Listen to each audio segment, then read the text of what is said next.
ಯಾದಗಿರಿ ಜಿಲ್ಲೆಯಾದ್ಯಂತ ನಿನ್ನೆ ರಾತ್ರಿಯಿಡೀ ಸುರಿದ ಧಾರಾಕಾರ ಮಳೆಯಿಂದ ಹಲವು ಅವಾಂತರ ಸೃಷ್ಟಿಯಾಗಿದೆ. ಯಾದಗಿರಿ ತಾಲೂಕಿನ ಪಗಲಾಪುರ ಗ್ರಾಮದ ಕಿರು ಸೇತುವೆ ಸಂಪೂರ್ಣ ಮುಳುಗಡೆಯಾಗಿದೆ. ಯಾದಗಿರಿಯಿಂದ ರಾಯಚೂರು ಸಂಪರ್ಕ ಸೇತುವೆ ಆಗಿದ್ದ ಪಗಲಾಪುರ ಕಿರು ಸೇತುವೆ ಆಗಿತ್ತು.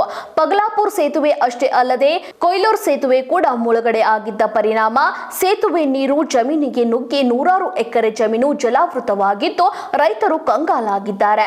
ಈ ವೇಳೆ ಮಾತನಾಡಿದ ಸಾಮಾಜಿಕ ಹೋರಾಟಗಾರ ಉಮೇಶ್ ಮುದಿನಾಳ್, ಪಗಲಾಪುರ ಸೇತುವೆ ಕುಸಿದು ವಾರಗಳೇ ಕಳೆದವು, ಆದರೂ ಅಧಿಕಾರಿಗಳು ಮಾತ್ರ ದುರಸ್ತಿ ಮಾಡುವ ಕೆಲಸಕ್ಕೆ ಮುಂದಾಗದಿರುವುದು ದುರ್ದೈವ.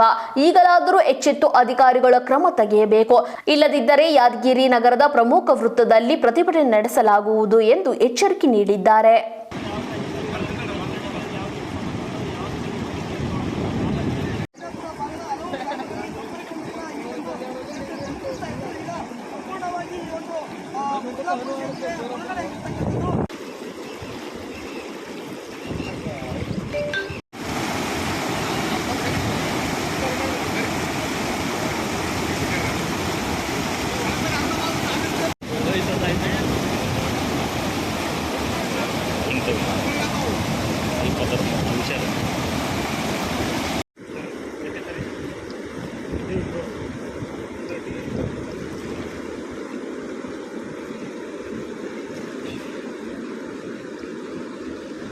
ಸುರಿದಿರ್ತಕ್ಕಂಥ ಧಾರಾಕಾರ ಮಳೆಗೆ ಏನಂತಂದರೆ ಯಾದಗಿರಿಯಿಂದ ಸೈದಾಪುರ ಹೋಗ್ತಕ್ಕಂಥ 16 ಹಳ್ಳಿಗೆ ಸಂಪರ್ಕ ಇರ್ತಕ್ಕಂಥ ಪಗಲಾಪುರ ಸೇತುವೆ ಸಂಪೂರ್ಣ ಜಲವೃತ ಆಗಿರ್ತಕ್ಕಂಥದ್ದು. ಅದರ ಜೊತೆಗೆ ಕೊಯ್ಲೂರು ಸೇತುವೆ ಕೂಡ ಸಂಪೂರ್ಣ ಜಲವೃತ ಹಾಕಿಸಿ ಅಕ್ಕಪಕ್ಕದಲ್ಲಿರ್ತಕ್ಕಂಥ ಜಮೀನುಗಳಿಗೆ ಏನಂದ್ರೆ ಹತ್ತಿ ಮತ್ತು ತೊಗರಿ ಬೆಳೆದಿರ್ತಕ್ಕಂಥ ಜಮೀನುಗಳಿಗೆ ನೀರು ನುಗ್ಗಿ ಸಂಪೂರ್ಣ ಬೆಳೆ ಹಾಳಾಗತಕ್ಕಂಥ ಪರಿಸ್ಥಿತಿ ನಿರ್ಮಾಣ ಆಗಿದೆ. ತಕ್ಷಣ ರಾಜ್ಯ ಸರ್ಕಾರ, ಜಿಲ್ಲಾಡಳಿತ ರೈತರಿಗೆ ಸೂಕ್ತ ಪರಿಹಾರ ಕೊಡ್ತಕ್ಕಂಥ ವ್ಯವಸ್ಥೆ ಆಗಬೇಕು. ಅದರ ಜೊತೆಗೆ ಈ ಸೇತುವೆಯನ್ನು ಮೇಲ್ದರ್ಜೆಗೇರಿಸ್ತಕ್ಕಂಥ ಕೆಲಸ ಮಾಡಬೇಕು. ಮಳೆ ಬಂದರೆ ಸಾಕು, ಪ್ರತಿ ವರ್ಷ ಇದೇ ಗೋಳಾಗ್ತದೆ. ತಕ್ಷಣ ಇದು ಪರಿಹಾರಕ್ಕೆ ಹೊಸ ಸೇತುವೆ ಮತ್ತು ಈ ಸೂಕ್ತ ಪರಿಹಾರಕ್ಕೆ ಜಿಲ್ಲಾಡಳಿತ, ರಾಜ್ಯ ಸರ್ಕಾರ ಮುಂದಾಗಬೇಕಂತಕ್ಕಂಥದ್ದು ನನ್ನ ಆಗ್ರಹ.